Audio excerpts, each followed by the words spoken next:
She lied to my face for 2 years, then I found her secret phone and uncovered the ultimate betrayal. Today, I am 27, had my world shattered.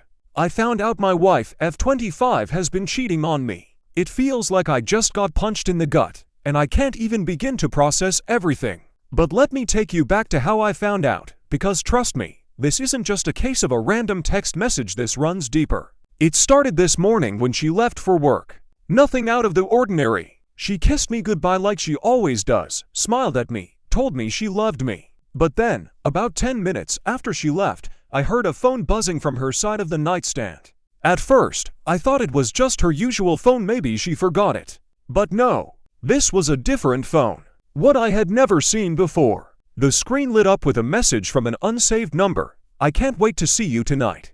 My stomach dropped. I sat there, staring at the phone, my heart pounding. Maybe there was an explanation. Maybe it was just a work phone, a friend.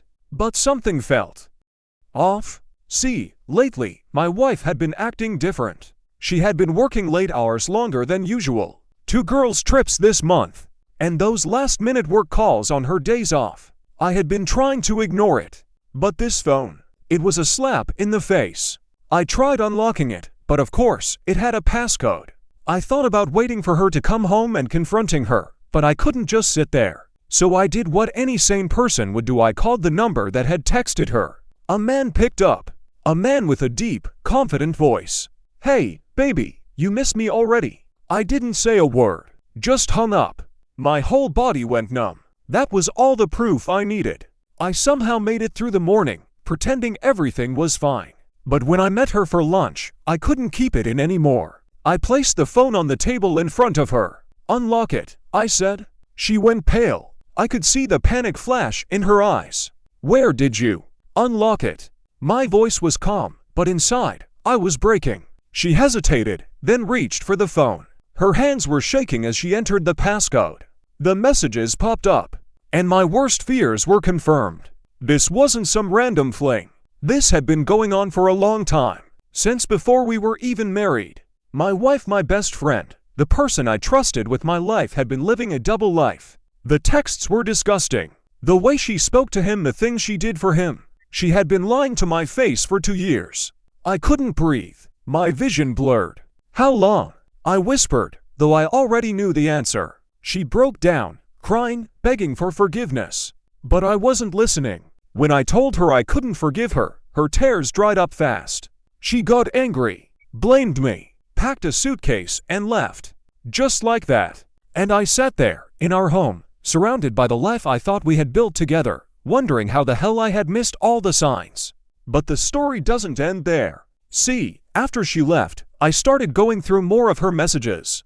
And that's when I found something worse. She had been telling her friends that I was the one cheating, that I was abusive, that I was controlling. She had been playing the victim, setting up an escape plan months before I even found out about her betrayal. That's when I realized I wasn't just dealing with a cheater. I was dealing with a liar, a manipulator, someone who had never truly loved me. So I did what I had to do. I changed the locks. I called a divorce lawyer. I sent screenshots of her texts to her family before she could spin her lies.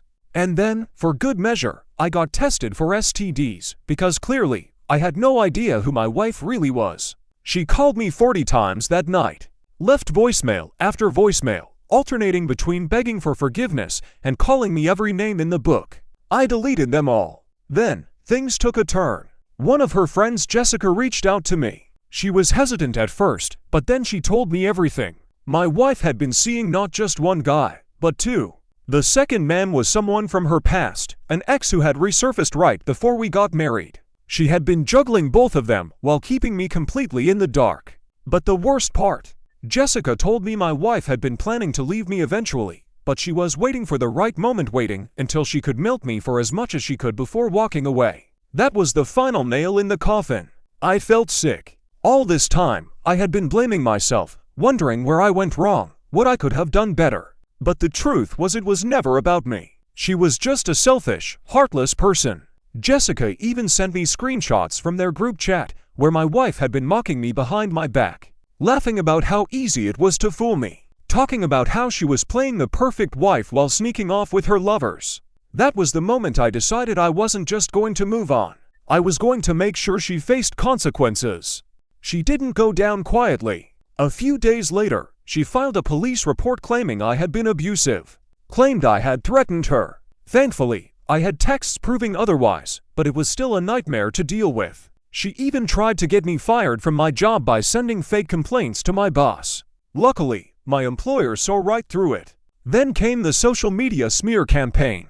She painted herself as the victim, crying in posts about how I had ruined our marriage. But by then, I had already exposed her lies. Her own family disowned her. The two men she was cheating with, they both ghosted her the moment they found out about each other. Fast forward to now. My divorce lawyer is a shark, and with the evidence I have, things are looking very good for me. My wife, on the other hand, her reputation is crumbling. Her life is falling apart, piece by piece.